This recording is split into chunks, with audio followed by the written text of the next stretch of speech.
অহাকালি দিনৰ 12:30 বজাত মই মোৰ মনোনয়ন পত্ৰ 37 নম্বৰ জালুকবাৰী বিধানসভা সমষ্টিৰ পৰা প্ৰদান কৰিম আৰু আমাৰ বহু কেইজন প্ৰাৰ্থীয়ে অহাকালিয়ে তেওঁলোকে নিজৰ নিজৰ মনোনয়ন পত্ৰ দাখিল কৰিব।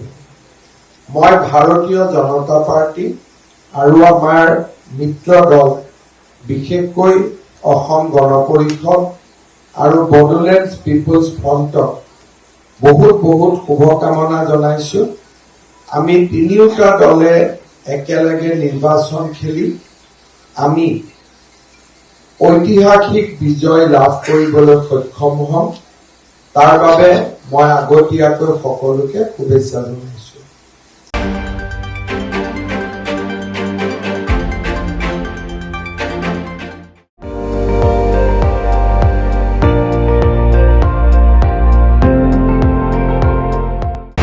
আপুনি চাই আছে ND24, সৰ্বশ্ৰেষ্ঠ নহয় সৰ্বোত্তমৰ দৌৰ।